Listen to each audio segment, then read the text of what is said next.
Occasion ఏదైనా location ఎక్కడైనా తెలుగువారి వేడుక అంటే ఆలివ్ మిఠాయి ఉండాల్సిందే. ఆపరేషన్ సింధూర్ 3 జరగబోతుంది అనుకుంటున్నారా మీరు? సింధూర్ 3 కనుక జరిగింది అంటే ఇంకా పాకిస్తాన్లో ఇంకా అసలు ఏం ఉండదు.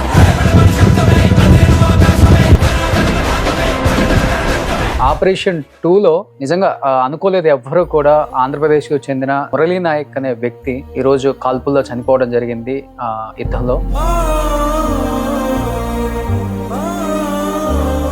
ఆ కుటుంబాన్ని చూస్తుంటే శోక సముద్రంలో మునిగిపోయారు. ఒకే ఒక్క కొడుకు.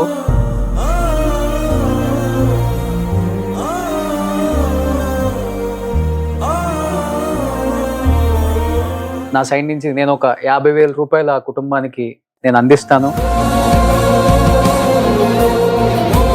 మేము అన్ని రకాలుగా సపోర్ట్ చేస్తుంది సుమన్ టీవీ ఎప్పుడు కూడా. ఎందుకంటే వీరమరణం పొందారు, దేశం కోసం నిలబడ్డ చాలా చిన్న వయసు Murali Naik. Salute Murali Naik. Hi, hello, welcome to Suman TV. నేను మీ రోషన్. చూస్తున్నాం ఆపరేషన్ సింధూర్ 1 చాలా సక్సెస్ఫుల్గా మన ఆర్మీ అంతా కూడా చాకచక్యంగా శత్రువులను ఢీకొట్టడంలో చాలా సక్సెస్ఫుల్ అయ్యారని చెప్పుకోవచ్చు. బట్ ఆపరేషన్ 2లో నిజంగా అనుకోలేదు ఎవ్వరూ కూడా. ఆంధ్రప్రదేశ్కు చెందిన సత్యసాయి జిల్లా పెనుకొండ నియోజకవర్గం కోరుట్ల మండలంలో ఒక తండాకి చెందిన మురళీ నాయక్ అనే వ్యక్తి ఈరోజు కాల్పుల్లో చనిపోవడం జరిగింది యుద్ధంలో. చాలా చిన్న వయసు, నాకు తెలిసి లాస్ట్ ఇయరే అతను ఆర్మీకి వెళ్ళారని చెప్పారు. కాబట్టి ఒకసారి మీరు చూడొచ్చు, ఇక్కడ మురళీ నాయక్ కనిపిస్తున్నారు. చాలా చిన్న ఏజ్ అబ్బాయి. నేను ఇంతకు ముందు కూడా ఆ నియోజకవర్గ ఎమ్మెల్యే సవిత గారు, ప్రస్తుతం మంత్రి టీడీపీలో, లైవ్ అక్కడి నుంచి వాళ్ళ ఇంటి దగ్గర నుంచి మాట్లాడటం జరిగింది. నేను కూడా ఆ కుటుంబాన్ని చూస్తుంటే శోక సముద్రంలో మునిగిపోయారు. ఒకే ఒక్క కొడుకు. ఆ కొడుకుని వాళ్ళు చాలా ఇష్టంగా దేశం కోసం ఈ అబ్బాయిని ఆర్మీలోకి పంపించారు. నాకు తెలిసి 26, 27 ఉంటాయి.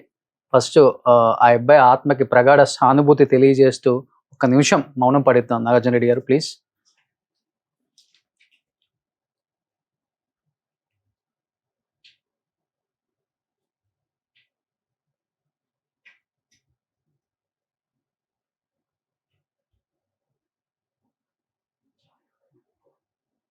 Yes, Roshan.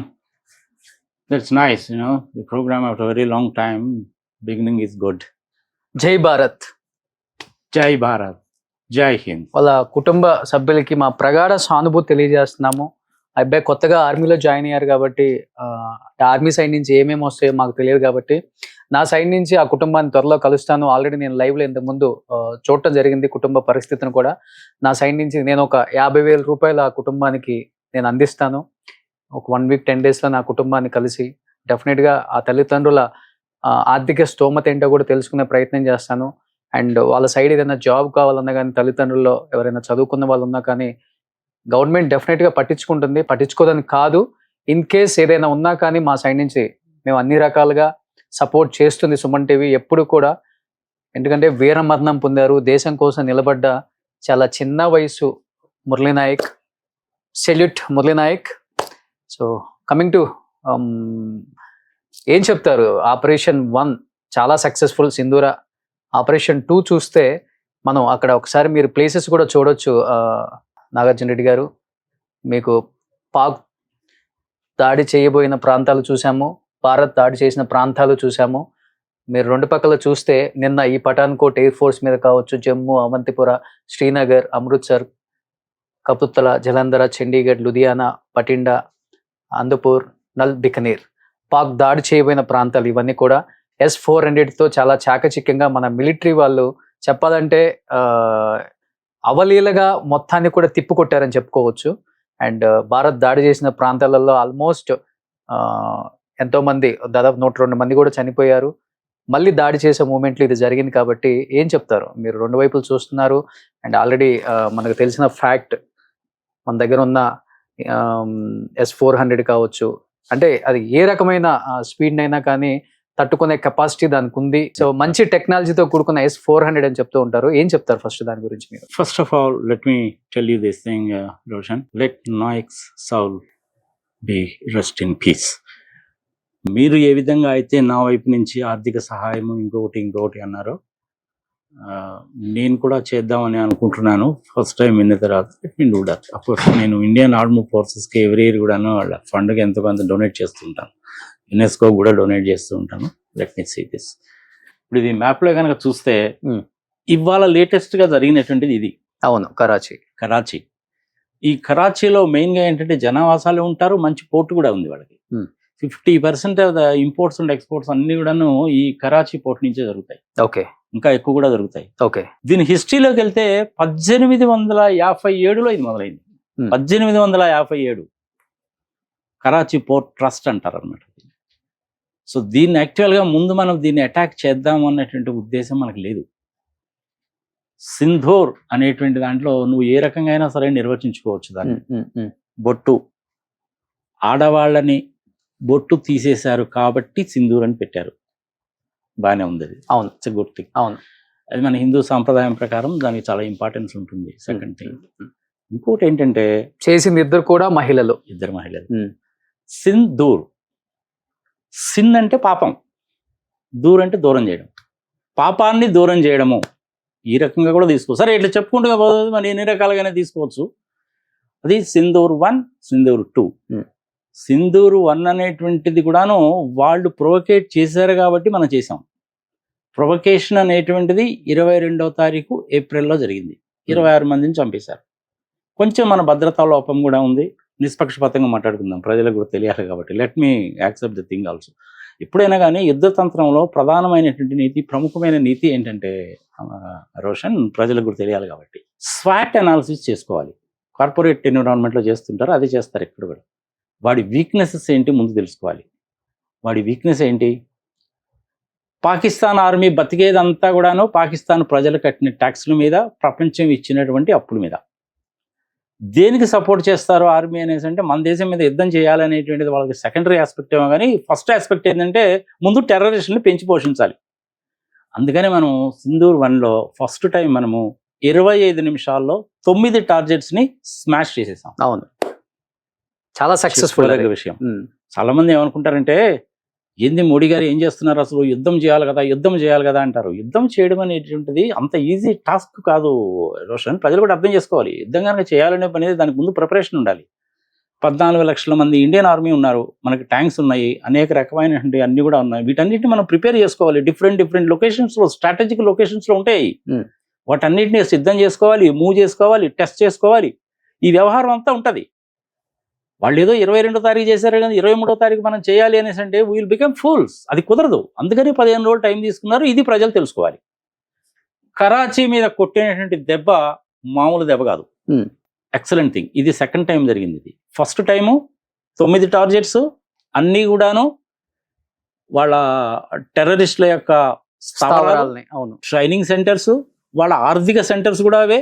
ప్రధానమైన నాయకులందరూ అక్కడే ఉంటారు. 9 సెంటర్స్, 25 నిమిషాలు. 6వ తారీఖు రాత్రి 1:20 నుంచి 1:45 వరకు 25 మినిట్సే. అవును, అది మన ఇండియన్ క్యాపబిలిటీ. ఈరోజు నువ్వు నేను ఇక్కడ కూర్చొని ఇంత ప్రశాంతంగా మాట్లాడుకున్నామంటే కారణం ఏంటంటే, భారత సైన్యము నా చెంత ఉన్నంత కాలము నాకేలా చింత అవసరమే లేదు, భయపడాల్సిన పనే లేదు. వాళ్ళని ఆర్థికంగా దెబ్బ కొట్టచ్చు, వాణిజ్య పరంగా దెబ్బ కొట్టచ్చు, నీటి పరంగా ఆల్రెడీ దెబ్బ కొట్టాము. సైబర్ వార్గా చేశారంటే ఇంకా అవుట్ వాళ్ళు. ఓకే, వాళ్ళ ఫైనాన్షియల్ ట్రాన్సాక్షన్స్ మొత్తం క్లోజ్. ఇవన్నీ కూడా బ్యాక్గ్రౌండ్ లో జరుగుతూనే ఉంటాయి. మనకు కనపడేది ఇదే. యాక్చువల్గా ఫుల్ వార్ వచ్చిందంటే మినిమం $12 బిలియన్ ఏదో కావాలి. వాళ్ళ దగ్గర $1 బిలియన్ కూడా లేదనేది ఒక టాక్. అరే వాళ్ళు అడుక్కు తినే దేశం అయితే, మన దగ్గర ఏమో $660 బిలియన్ ఫారెన్ కరెన్సీ ఉంది. వాళ్ళ దగ్గర $15 మిలియన్ మాత్రమే ఉంది. కరెక్ట్ గానే చెప్పాలంటే 2 రోజులు పెట్రోల్ ఖర్చు. సరే, ఇక ఆయుధాలు సంగతి సమాచారం తీసే, వాళ్ళ దగ్గర ఉన్నాయన్నీ కూడాను ఆ చైనా వాళ్ళు ఇచ్చిన పనికి మన సెకండ్ క్లాస్ ఎక్విప్మెంట్. అది మన ఇంట్లో దోమల బ్యాట్లు వాడతామా? 6 నెలల తర్వాత పనిచేయవుగా. అందుకే కదా చైనా రాడార్ వ్యవస్థ కూడా మొత్తం ధ్వంసం చేసేసారు. అన్ని కూడా అలాగే ఉంటాయి. కానీ ఒకటి మటుకు ప్రజలు గుర్తుపెట్టుకోవాలి, అమెరికా వాళ్ళు కానీ చైనా వాళ్ళు కానీ వాళ్ళ యొక్క ప్రధానమైనటువంటి ఉద్దేశము వ్యాపారము, వ్యాపార ధోరణిలోనే ఉంటారు. రష్యా వాళ్ళు మనకు హెల్ప్ చేశారంటే వాళ్ళు తిరిగి మన దగ్గర నుంచి ఏమి ఆశించారో కానీ మనమే ఇస్తుంటాం. ఓకే, ఇజ్రాయిల్ వాళ్ళు ఉన్నారు అనేసి అంటే దేశము ఏర్పడడానికి కారణము మీరే అని వాడు రాజ్యాంగంలో రాసుకున్నారు కాబట్టి వాళ్ళు హెల్ప్ చేస్తారు. ఓకే. సైబర్ పరంగా, టెక్నాలజీ పరంగా వాళ్ళు హెల్ప్ చేస్తారు. 100% మనస్ఫూర్తిగా హెల్ప్ చేస్తారు. రష్యా వాళ్ళు కూడా అలాగే హెల్ప్ చేస్తారు. కానీ అమెరికా వాళ్ళు, చైనా వాళ్ళు వ్యాపార ధోరణితోటి మాత్రమే ప్రవర్తిస్తారు కానీ ఏది చేయరు. ఓకే. ఇప్పుడు జరిగినటువంటి ఇది పాకిస్తాన్ ప్రజల మీద కాదు, పాకిస్తాన్ ఆర్మీ స్థావరాల మీద కూడా కాదు. కొంతవరకు చెప్పాలంటే ఫస్ట్ టైం చేసింది ఆర్మీ స్థావరాల మీద కాదు, టెర్రరిస్ట్ క్యాంప్స్ మీద మాత్రమే. ఇప్పుడు వాళ్ళు మనల్ని మళ్ళీ ప్రొవోకేట్ చేశారు కాబట్టి వాళ్ళు మన ఆర్మీ స్థావరాల మీద, మన ప్రధానమైనటువంటి నగరాల మీద టార్గెట్ చేయాలి అని చెప్పి మొదలు పెట్టారు కాబట్టి మనకు చేయక తప్పదు. అవును. ఇది ప్రొవకేషన్ అనమాట. ఇది యాక్చువల్గా వార్ అంటే ఏంటంటే మనము వార్ అని చెప్పి మనం డిక్లేర్ చేయాలి. అవును. యునైటెడ్ నేషన్స్ వాళ్ళు ఫ్రేమ్ చేసినటువంటి దాని ప్రకారము ప్రజలకు కూడా తెలియాలి కాబట్టి ఓకే. వార్ చేస్తున్నాం అని చెప్పి మనం డిక్లేర్ చేయాలన్నమాట. ఇప్పటివరకు మనం డిక్లేర్ చేయాల. వాళ్ళు చేసేటువంటి కార్యక్రమాలు చూసి మనం రిటాలియేట్ చేస్తున్నాం కానీ వారికి దిగల ఇంకా మనం. అంటే ఒకటి నాగార్జున రెడ్డి గారు, ఇక్కడ చూస్తే మనకి మిలిటరీ మీరు అన్నట్లుగానే 14.5 లక్షల మంది ఉన్నారు మనకి. వాళ్ళైతే ఉన్న మిలిటరీ వాళ్ళే వద్దు మాకు ఈ మిలిటరీ అని చెప్పేసి వెళ్ళిపోవడం కూడా మనం చూసాం. ఇంకొకటి చూస్తే మన దగ్గర ఉన్న అత్యాధునిక టెక్నాలజీ, ఏదైనా మన దగ్గర ఉన్న టెక్నాలజీ వాళ్ళ దగ్గర లేదు, మన దగ్గర ఉన్నంత ఎక్విప్మెంట్ కూడా వాళ్ళ దగ్గర లేదు. అయినప్పటికీ ఫస్ట్ వార్ జరుగుతుంది, జరగాలి, ప్రాణ నష్టం జరుగుతుంది, నీళ్ళు ఇవ్వకపోతే ప్రాణాలు తీస్తాం, రకరకాల డైలాగ్స్ చేశారు. అంటే వాళ్ళ దగ్గర ఎక్విప్మెంట్ లేదు, అండ్ చూస్తే మ్యాన్ పవర్ లేదు, మిలిటరీ మ్యాన్ పవర్ కూడా లేదు, ఏమి లేదు. అయినా కానీ మన మీద కావాలని బురద జల్లాలనే చూశారు, రెచ్చగొట్టాలనే చూశారు. ఎలా చూడొచ్చు? అంటే ఇది ఏ ధోరణితో వాళ్ళు అలా రెచ్చగొట్టారు అంటారు? Empty parts makes more noise, as simple as that. Okay. అంతకంటే ఏం లేదు. ప్రజలకి ఏదో చెప్పాలి అని ప్రజల్లోనే వ్యతిరేకత వచ్చింది. ఒకవైపు ప్రజల్లో వ్యతిరేకత వచ్చింది, ఇంకొక వైపు ఏమో బెలూచిస్తాన్ లో వ్యతిరేకత వచ్చింది. ఆల్రెడీ వాళ్ళు జెండా ఎగరేసేసారు. వాళ్ళు ఏం చేయగలుగుతారు చెప్పు? వాళ్ళు చేయలేరు. ఏదో ప్రజలను మభ్యపెట్టడానికి చేస్తూ ఉంటారు. మా దగ్గర 130 అణుబాంబులు ఉన్నాయి సంఘ సంవత్సరం అని. ఆ అణుబాంబులు అనేటువంటి దాంట్లో వాళ్ళు యురేనియం 235 వాడారా, యురేనియం 238 వాడారా, అది పొలోనియమా, ప్లూటోనియమా, థోరియమా వాళ్ళకే తెలియదు. దాన్ని ఇగ్నిషన్ చేయడం అనేటువంటిది కూడా వాళ్ళకి తెలియదు. ఏదో ఉన్నాయని చెప్పి బెదిరిస్తూ ఉంటారు. ఒక రకంగా చెప్పాలంటే పారుతుంది అంటారు. ఎన్ని కుదిరే పనులా చెప్పు. ఒక వారం రోజుల నుంచి మీ టీవీ ఛానల్ కాకుండా వేరే టీవీ ఛానల్స్ లో నేను సొంతంగా చేసిన దాంట్లో కూడా ఇదే చెప్తున్నాను.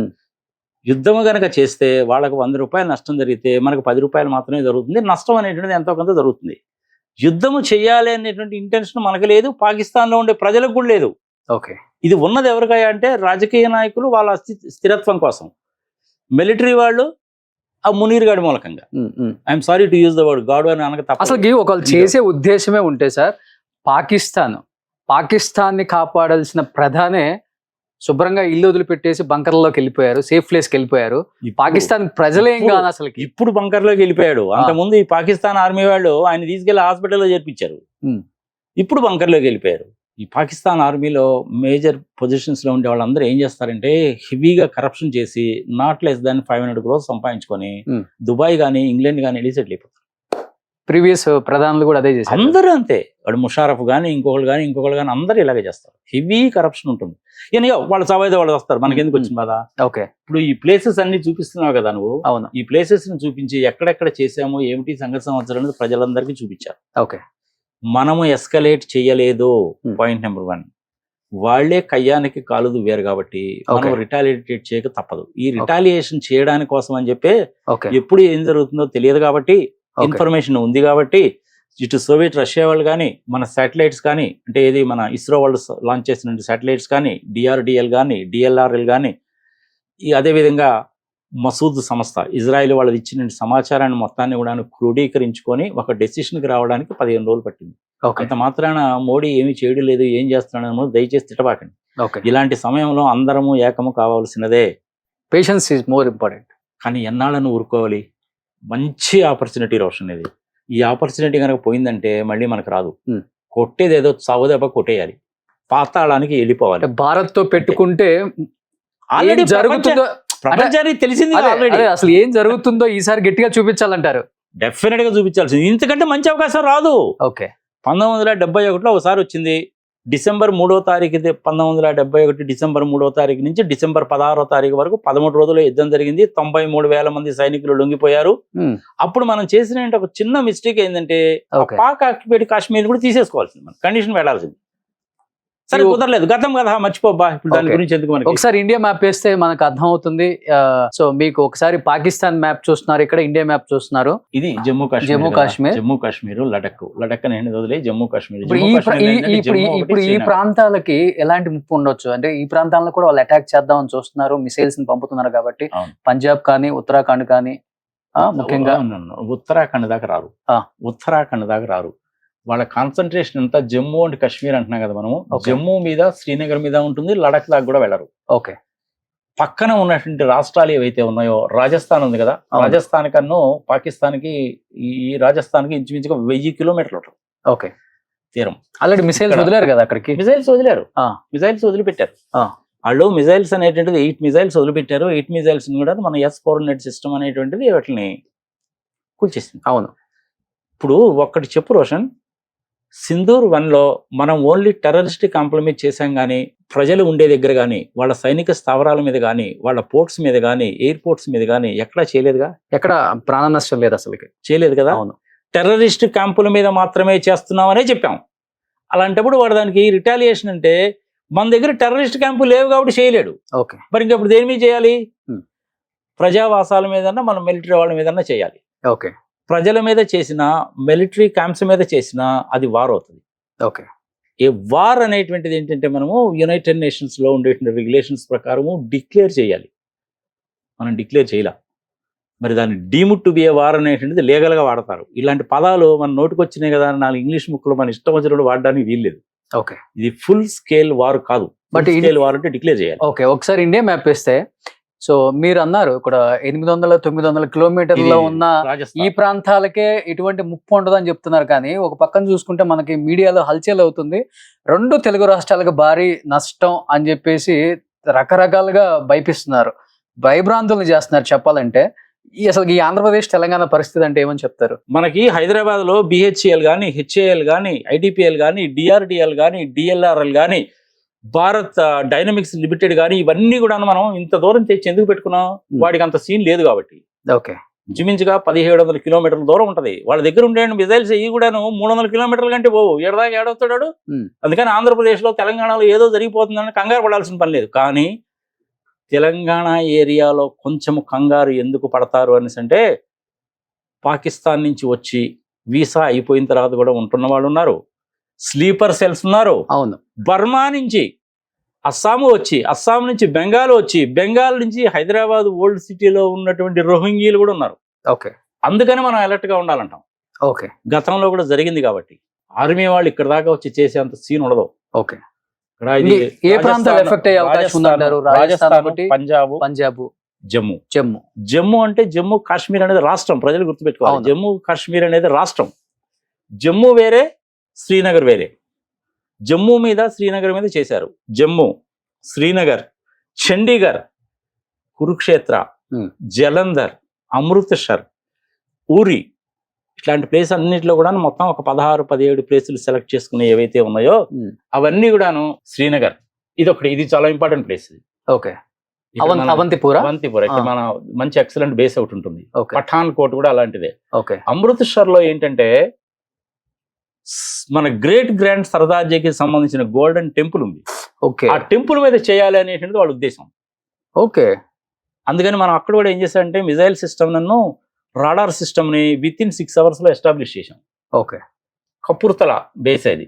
జలంధర్ ఇది industrial place as well as Punjab లో ఉంటుంది. చండీగఢ్ 2 రాష్ట్రాలకి రాజధాని. చండీగఢ్ లో కూడా బేస్ ఉంది. వాళ్ళ ఉద్దేశం ఏంటంటే, చండీగఢ్ లో ఏంటంటే చాలా విశాలంగా ఉంటాయి రోడ్లు కానీ, ఇవి చాలా విశాలంగా ఉంటాయి. Industrial place as well as military place కూడా. అందుకని దీన్ని టార్గెట్ చేశారు. Okay. Bathinda, this is also military place. ఇది ఇధాంపూర్, ఇది కూడా నాకు మంచి మిలిటరీ బేస్ ఉన్నటువంటిది. అట్లనే ఇవన్నీ కూడా పాల్గోటి, ఇట్లాంటివన్నీ కూడా. భూజ్ కూడా, భూజ్లో ఇంతకుముందు కూడా వాళ్ళు చేశారు. అనంతనాగు, భూజ్ ఇక్కడంతా కూడా జరుగుతూ ఉంటాయి. ఊరి, అనంతనాగు, భూజ్ ఇక్కడంతా కూడాను చాలా దగ్గరగా ఉండేటువంటి ప్లేసెస్. అందుకని ఏం చేశారంటే, అన్ని ప్లేసెస్ లో కూడా బ్లాక్అవుట్ ఎత్తేసారు. ఒక్క జమ్మూలో మాత్రం ఉంచారు, జమ్మూ కాశ్మీర్ లో మాత్రమే ఉంచారు. ఓకే. బ్లాక్అవుట్ అంటే ఏంటి అసలు, అది కూడా ప్రజలకు తెలియాలిగా. బయటికి రాకండి, మిద్దె మీద ఎక్కి తమాషాలు చూడకండి, ఏదైనా తెచ్చుకోవాల్సి ఉంటే బయటికి వెళ్ళకండి, స్కూల్స్ కి కాలేజ్ కి వెళ్ళకండి, ఎవడు మానవ మాత్రుడు అనేటువంటి వాడు రోడ్డు మీద కనపడకండి, అందరూ ఇంట్లోనే ఉండండి అనేటువంటిది బ్లాక్అవుట్. ఓకే, ఇక్కడ కనిపిస్తుంది మీకు చూడండి, ఇండియా సక్సెస్ఫుల్ టార్గెట్స్ May 7. అవును, పాకిస్తాన్ ఫెయిల్డ్ అటెంప్ట్స్ అన్ని కూడా ఫెయిల్ అయిపోయాయి అన్నమాట. మీకు కరెక్ట్ క్లియర్ గా చూస్తే మీకు LOC ceasefire వాళ్ళు మనల్ని రెచ్చగొట్టడం అనేటువంటిది ఎక్కడ మొదలు పెట్టారంటే ఇదిగో ఇక్కడే మొదలు పెట్టారు. అవును, ఆ ప్రాంతంలోనే మన తెలుగువాడు అయినటువంటి నాయక్ చనిపోయింది. అవును, 1 year అయిందట అతను. 1 year అయిపోయింది. అవును. మీరు ఏదో 25-26 సంవత్సరాలు అన్నారు కానీ 21 సంవత్సరాలకు మించి ఉండవు అతను. ఉండవు. ఆహా. చాలా చిన్న ఏజ్ అబ్బా. అదే లైన్ ఆఫ్ కంట్రోల్. ఓకే, ఒకసారి పాకిస్తాన్ మ్యాప్ చూపిస్తే మనకు అర్థమవుతుంది. ఇంకా ఏ ప్లేసెస్ మనం టార్గెట్ చేసే అవకాశం ఉందంటారు? ఇంకా ప్రధానంగా తగలాల్సిన దెబ్బ ఎక్కడ తగలాలరా బాబు అంటే 3 places. లాహోర్ లో తగలాలి. ఒకసారి చూపించబాబు. నేను అనుకున్నటువంటిది కరాచీ పోర్టు 1857 నుంచి ఉంది. వాళ్ళ ట్రేడ్ అంతా అక్కడి నుంచే జరుగుతుంది. ఇంపోర్ట్స్ అనేటువంటిది వాళ్ళకి ఇన్కమ్ కూడా వస్తుంది కాబట్టి దీని మీద సాలిడ్ దెబ్బ కొట్టాలని అనుకున్నాను, పడిపోయింది. కొట్టేశారు. అవును, రాత్రి 2 గంటల దాకా మానిటర్ చేస్తూనే ఉన్నాను నేను కూడా. సాలిడ్ దెబ్బ పడాలి అనుకున్నాను, పడిపోయింది. నెక్స్ట్ థింగ్ పడాల్సింది ఎక్కడ? లాహోర్ మీద పడాలి. ఓకే, లాహోర్ మీద కూడా సాలిడ్ దెబ్బే పడింది. రావల్పిండి మీద పడాలి, రావల్పిండి మీద కూడా పడింది. ఓకే, చాలు. పాకిస్తాన్ ఏంటంటే ఇలా లెంత్ ఉంటుంది, విడ్త్ ఎక్కువ ఉంటుంది, లెంత్ ఎక్కువ అనుకుంటా, విడ్త్ తక్కువ లేదబ్బా. కరాచీ మీద సాలిడ్ దెబ్బ పడింది అంటే వాళ్ళు కోలుకోవడానికి ఇంకొక 25 ఏళ్ల కంటే ఎక్కువ పడుతుంది. ఓకే, సో ట్రేడ్ మొత్తం పోయినట్టే. అసలే కరువులో ఉన్నారు, ఇంకా కోలుకోవడానికి ఇంకా మళ్ళీ 25 years ఈజీ పడుతుంది. ఎందుకంటే మూలిగా నక్కనేది మీ తాటిగా పడ్డట్టు. అందుకని మన వాళ్ళు దీన్ని టార్గెట్ పెట్టారు. వాళ్ళు ఏం చేశారు, ఈ ప్లేసెస్ ని అంటే మనకు మిలిటరీ ఇన్స్టేషన్స్ ఎక్కడ ఉన్నాయో అక్కడ టార్గెట్ పెట్టారు. టార్గెట్ పెడతారన్న సంగతి తెలుసు కాబట్టి S-400 సిస్టమ్ ని రెడీ చేసి పెట్టుకున్నారు. ఈ S-400 సిస్టమ్ అంటే ఎంత పవర్ఫుల్ సిస్టమో తెలుసా? ఇది రష్యా వాళ్ళు తయారు చేసినటువంటిది. S-400 అంటారు దాన్ని. ఈ S-400 సిస్టమ్ మేము కొనుక్కుంటున్నాము అంటే అమెరికా వాళ్ళు మన మీద చాలా ఆంక్షలు పెడతామని చెప్పి బెదిరించారు. చూసారులే పోయా బాబు, నా దేశము నా ప్రజలు ఇంపార్టెంట్, నువ్వెంత నీ యాక్షన్ ఎంత దిక్కునోడికి చెప్పుకోపోని ఎక్కడా అనకుండా సైలెంట్గా కొనుక్కున్నాం. 5 systems ఆర్డర్ ఇచ్చాము, 3 డెలివరీ చేశారు, ఇంకొక 2 డెలివరీ కావాల్సింది. ఇప్పుడు ఆ సిస్టమ్స్నే ఉపయోగించాము. ఓకే, ఈ ఏరియాస్లో జరిగినటువంటి వాళ్ళ దాడిని అన్నిటిని కూడా ఎదుర్కోవడానికి మనం ఆ సిస్టమ్స్ని ఉపయోగించాం. ఎంత ఎక్యురేట్గా ఉంటాయంటే 250 కిలోమీటర్ల దూరంలో వాళ్ళ విమానం కానీ డ్రోన్స్ కానీ కనుక బయలుదేరితే ఆ సిస్టమ్కి తెలిసిపోతుంది. అది కెమెరాస్ ఉంటాయి, హై రిజల్యూషన్ కెమెరాస్ ఉంటాయి, ఇన్ఫ్రారెడ్ టెక్నాలజీ కూడా ఉంటుంది అందులో. చాలా రిలయబుల్, మోస్ట్ సొఫిస్టికేటెడ్ థింగ్ అది. ఓకే, మన రిక్వైర్మెంట్స్ కొంచెం పెక్యులర్ గా ఉంటాయి కాబట్టి రష్యా వాళ్ళకి చెప్పి మనము ఆ పెక్యులారిటీస్ కూడా అందులో ఇన్కార్పొరేట్ చేయించాం. సో మనం దాంట్లో ఏమిటి అని పట్టుకుని అడక్కో, ఎందుకంటే ఇవన్నీ మిలిటరీ సీక్రెట్స్. అది నువ్వు అడగకూడదు, నేను చెప్పకూడదు. చాలా సీక్రెట్స్ ఉంటాయి అందులో. కానీ ఒక చిన్న హింట్ ఇస్తా నీకు. సింధూర్ 1 జరిగింది కదా మనకి. సింధూర్ 1 జరిగినప్పుడు ఆ మిజైల్ వెళ్ళి ఎక్కడైతే హిట్ చేసిందో దాని ఫోటోగ్రాఫ్లు కూడా వచ్చాయి మనకి, చూసాం కదా. అవును, అదేంటంటే ఆ మిజైల్ కి అదిగో S-400 ఆ మిజైల్ కి మనం లాంచ్ చేసినటువంటి దానికి ఏం చేశారంటే ఓకే హైలీ ప్రెసిషన్ అనమాట. అది point point, dot to dot అంటారు చూసావా, అలా కొట్టాం. అవును, ఆ కొట్టడంలో ఏంటంటే అది కరెక్ట్ గా వెళ్ళే మిజైల్ తగిలినప్పుడు దానికి అటాచ్ చేసినటువంటి హై రిజల్యూషన్ కెమెరా డిటాచ్ అయిపోతుంది. ఓకే, ఆ డిటాచ్ అయిపోతుంది. ఇది వెళ్ళి దాన్ని కొట్టింది. ఆ ప్రదేశం మొత్తం కూడాను ఎలా జరిగింది అనేటువంటిది ఈ కెమెరా క్యాప్చర్ చేసి మనకు పంపిస్తుంది. అందుకని అంత పర్ఫెక్ట్ పిక్చర్స్ వచ్చినాయి మనకి. ఓకే, అది మనము DLRL, DRDL మనం తయారు చేసుకున్నాయి with the help of ISRO, with the help of other organisations. ఇవన్నీ కూడాను మిలిటరీ సీక్రెట్స్ అబ్బా, మనకి చెప్పకూడదు. S-400 అనేటువంటి it is an excellent system. ఇంతకుముందు 1999లో కార్గిల్ వార్ వచ్చినప్పుడు Bofors guns, Bofors howitzer 77 HP guns మనల్ని ఎలా ఇది సేవ్ చేసాయో ఈ S-400 సిస్టమ్స్ కూడా అలాగే ఉంది. ఓకే, అంటే ఈసారి కంప్లీట్ వార్ ప్రకటించకుండా ఈ ఆపరేషన్ సింధూర్ 1, 2 ఇలా 3 ఉంటుంది అనుకుంటున్నారు. రేపు చెప్పలేము. రేపు ఇవంటే ఇవాళ నైట్ 12 తర్వాత అన్ని కూడాను ఊహాగానాలు, చర్చించుకోవడాలు తప్ప ఏముండవు. ఈ ప్రపంచానికి దండం పెడతాను గురించి మనం రేపు పొద్దున సూర్యోదయం ప్రపంచం అంతా కూడా ఆపరేషన్ సింధూర్ 3తో పరిచయం అవుతుంది అనుకుంటున్నారు మీరు? చూడాలి, వేచి చూడాలి మన కేబినెట్ ఏం డెసిషన్ తీసుకుంటుంది. ఎందుకంటే మన కేబినెట్, రాష్ట్రపతి యాజ్ వెల్ యాజ్ ప్రధానమంత్రి మోడీ గారు కూడాను సైన్యానికి ఫుల్ పవర్స్ ఇచ్చేశారు. మీరే ప్లాన్ చేసుకోండి, మీరే డిజైన్ చేసుకోండి, మీరే డే టు టైమ్ ఫిక్స్ చేసుకోండి, చేయండి, no interference, you go ahead అని చెప్పారు. ఓకే, కంప్లీట్గా మిలిటరీ వాళ్ళే చేస్తున్నారు. Hmm. మిలిటరీ పవర్ ఎలా ఉంటుంది అనేటువంటిది ఒకసారి ప్రపంచానికి రుచి చూపించాం. Hmm. పాకిస్తాన్కి కాదు, ప్రపంచానికే రుచి చూపించాం. సెక్రటరీ ఇటుపక్క ఒక ఆమె, ఇటుపక్క ఒక ఆమె, మంచి ర్యాంక్స్లో ఉన్నటువంటి వాళ్ళు, డెకరేటివ్ ర్యాంక్స్ అంటారు వాటిని. డెకరేటివ్ ర్యాంక్స్లో ఉండేటువంటి 2 మహిళలు, వాళ్ళ చేత చెప్పించాం మనము. కారణం ఏంటి? సింధూర్ చాలా బాగా చెప్పారు వాళ్ళిద్దరు కూడా. కర్నల్ వింగ్ కమాండర్ ఇద్దరు కూడా. Wing commander. అందుకనే ఆ లెవెల్లో ఉండేటువంటి వాళ్ళని ఏమంటామంటే మనం డెకరేటివ్ ఆర్మీ పర్సనల్ అంటాం. మనం డెకరేటివ్ అంటాం అనమాట. స్టార్స్ అవి ఉంటాయి. సో S-400 అనేటువంటిది ఇట్స్ పవర్ఫుల్ సిస్టమ్. అమెరికా వాడు మన మీద ఆంక్షలు పెట్టినా, మనల్ని బెదిరించినా కానీ మనం ఏం లొంగలేదు, తెచ్చుకున్నాం మనం. అవి ఎక్సలెంట్గా పనిచేస్తుంటాయి. మన దగ్గర బ్రహ్మోస్ ఉన్నాయి. అగ్ని 1, 2, 3, 4, 5 ఉంది. అగ్ని 5 అనేటువంటిది 5000 కిలోమీటర్స్ రేంజ్ ఉండేటువంటి న్యూక్లియర్ వాటిని క్యారీ చేయగలిగిన కెపాసిటీ ఉన్నటువంటి మిజైల్స్ అవి. అవి ఎక్కడెక్కడ పెట్టారు ఏమిటి సంగతి సమాచారం అనేది నీకు నాకు అనవసరం. స్ట్రాటజిక్ ప్లేసెస్లోనే పెట్టుంటారు. అవి ఎన్ని ఉన్నాయే నీకు నాకు అనవసరం. చెప్పాను కదా నేను, భారత సైన్యము నా చెంత ఉన్నంత కాలము నాకేలా చింత, ఇంతే. వాటిని గురించి మనం ఆలోచించాల్సిన పనే లేదు. అంటే ఈ ఆపరేషన్ సింధూర్ 1, 2తో ఇంత ప్రాణ నష్టం జరిగినా, ఇన్ని ప్లేసెస్ ని మనం అటాక్ చేసినా కానీ తగ్గేదే లేదని ఎదురు కాల్పులు అండ్ మళ్ళీ మిసైల్స్ పంపటం కంటిన్యూగా చేస్తూనే ఉంది కదా. పాకిస్తాన్ ఉద్దేశం ఏంటంటారు అసలు? మంచిదే కదా, చేసి చేసి చేసి చేసి ఎగ్జాస్ట్ అయిపోవాలి వాడు. ఇప్పుడు వాడి దగ్గర కూడా వాడి దగ్గర 500 వెళ్ళిపోయారు, మన దగ్గర 1000 ఉన్నాయి. వాడి దగ్గర 500 ఉన్నాయి, మన దగ్గర 1000 ఉన్నాయి అనుకుందాం. ఆ 500కి 500 డీటీగా సరిపోయినా కానీ మన దగ్గర ఇంకా బ్యాలెన్స్ 500 ఉందిగా. మరి వాడి దగ్గర ఉన్నది 0గా. ఏం చేస్తాడు అప్పుడు? పోనీ ప్రపంచంలో ఎవడన్నా వచ్చి వాడికి సహాయం చేస్తాడా? చెయ్యడు. చైనా వాడికి ఏంటి? వ్యాపార ధోరణి. రోడ్డు వేయాలి, టోల్ కలెక్ట్ చేయాలి, డ్యాము కట్టాలి, నీటి తెరువు వసూలు చేయాలి, ఎయిర్పోర్ట్ కట్టాలి, landing charges, take off charges వసూలు చేసుకోవాలి, పోర్ట్ కట్టాలి, లోడింగ్ ఛార్జెస్, అన్లోడింగ్ ఛార్జెస్ వసూలు చేయాలి. వాడిది వ్యాపార ధోరణి. ఓకే. చైనా వాడి ఉద్దేశం ఏందా బాబు అంటే వీడికి ఆయుధాలు సప్లై చేసి వ్యాపారం చేయాలి. ఆ ఆయుధాలన్నీ కూడా ఎంత రిలయబుల్ అనేసి అంటే మనకు ఆల్రెడీ తెలిసింది.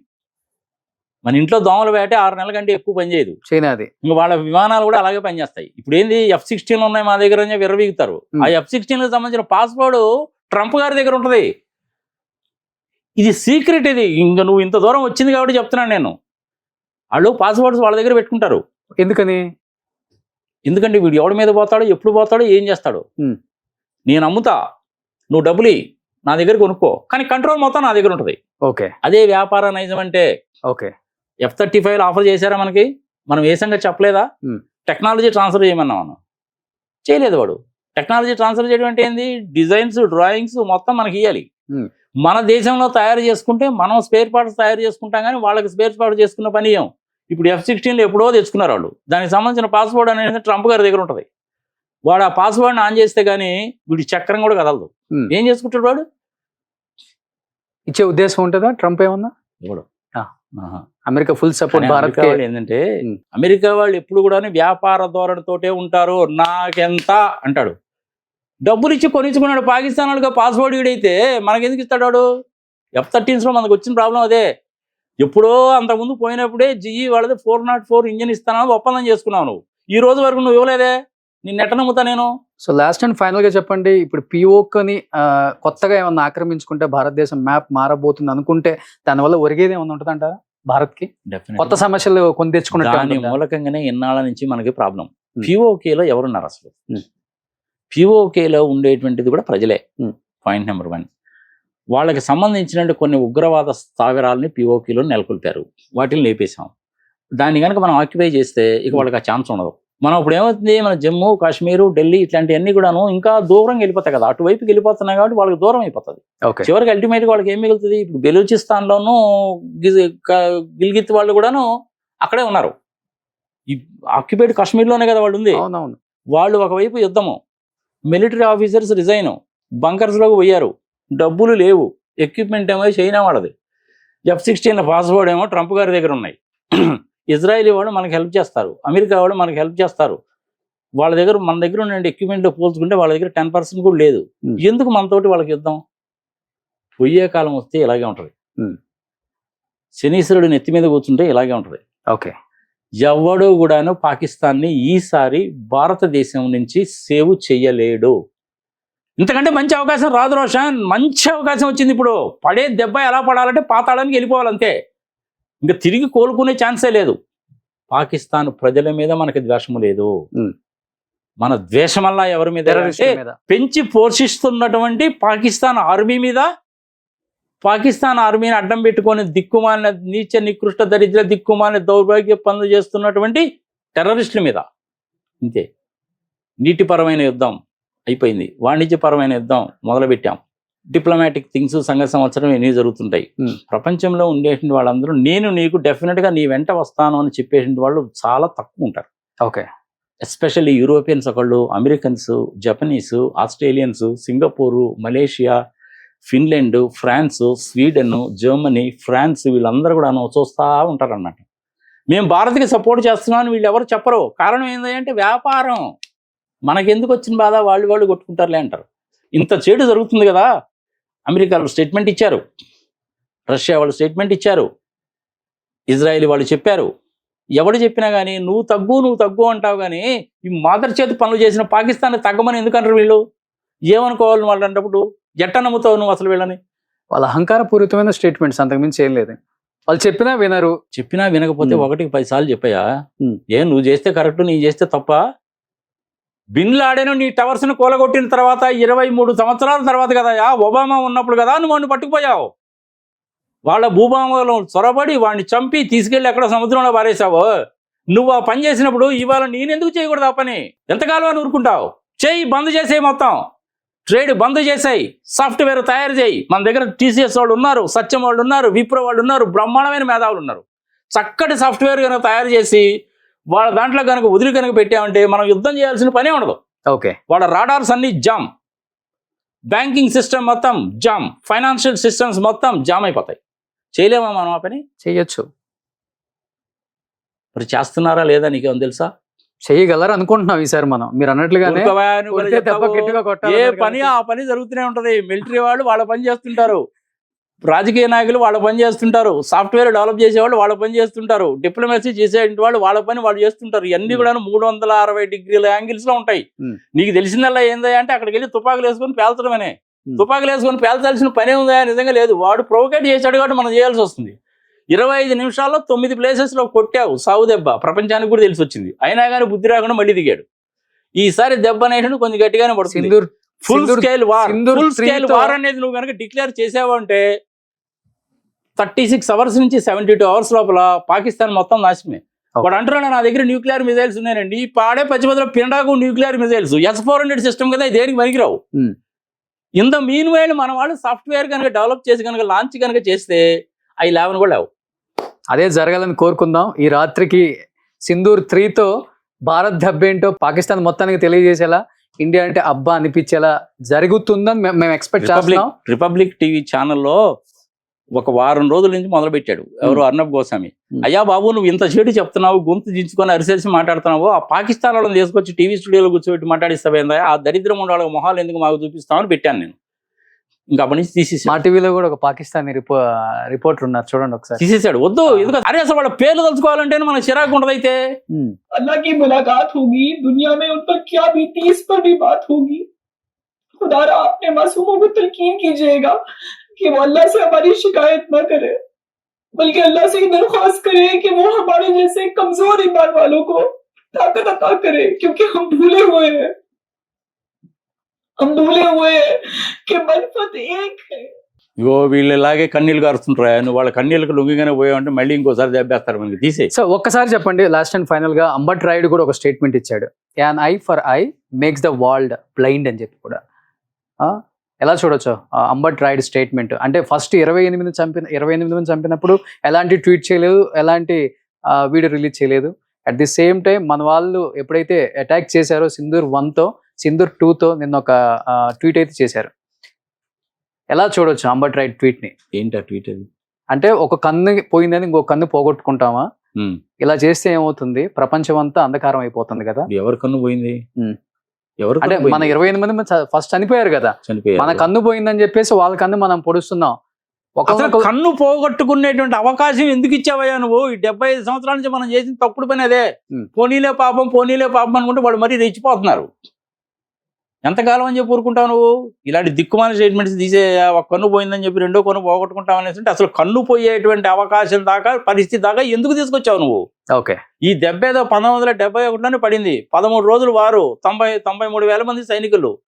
అప్పుడే నువ్వు కనుక తేల్చేసుకొని ఉంటే ఈ పని ఉండేది కాదు కదా. అప్పుడు కూడా ఏంటి, అమెరికా వాళ్ళ పక్కన చెల్లేదు, నువ్వు తగ్గు అన్నారు. 1971లో నువ్వు తగ్గు అన్నారు. ఇప్పుడు 2025లో ఉన్నావు. ఇప్పుడు కూడా మళ్ళీ వాళ్ళు అదే స్టేట్మెంట్ ఇస్తారు. నీ సొమ్మేం పోయింది, నువ్వు అలాగే అంటావు.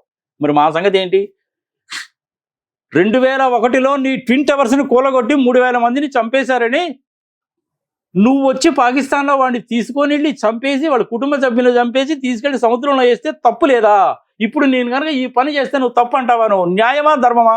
ప్రజలు విజ్ఞతకు వదిలేద్దామయ్యారు. సో లాస్ట్ అండ్ ఫైనల్ గా ఏం జరుగుతుంది? ఆపరేషన్ సింధూర్ 3 జరగబోతుంది అనుకుంటున్నారా మీరు? సింధూర్ 3 కనుక జరిగింది అంటే ఇంకా పాకిస్తాన్లో ఇంకా అసలు ఏం మిగలదు.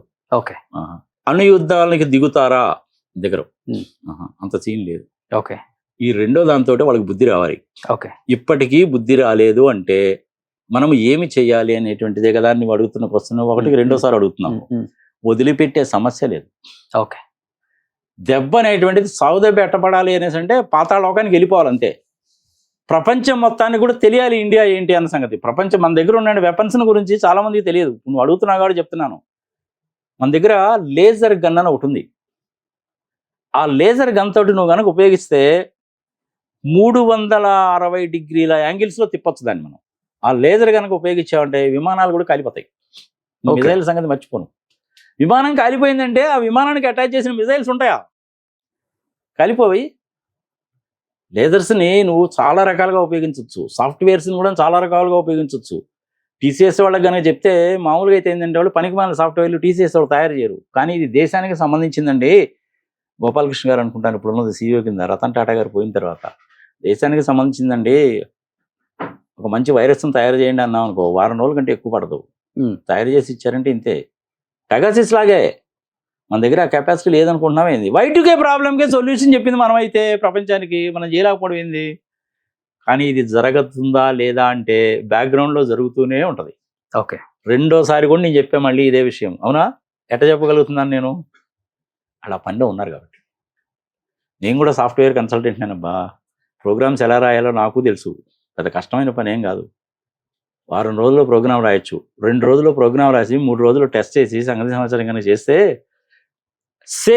Same to same Pegasus software లాగానే పనిచేస్తుంది. ఓకే, ఈ పాటికి ఆ పని చేసే ఉంటారు. ఇంకొక 2 రోజులు వెయిట్ చేయి, reserve bank of Pakistan transactions మొత్తం స్టాప్ అయిపోయి ఉంటుంది చూడు. Okay. So thank you so much Nagarjuna గారు. రైట్, మరొక్కసారి మన వాడికి మురళీ నాయక్ చేతనైనటువంటి సహాయం చేద్దాం. ఆయన కుటుంబ సభ్యులు ఎవరు కూడా బాధపడాల్సిన పని లేదు.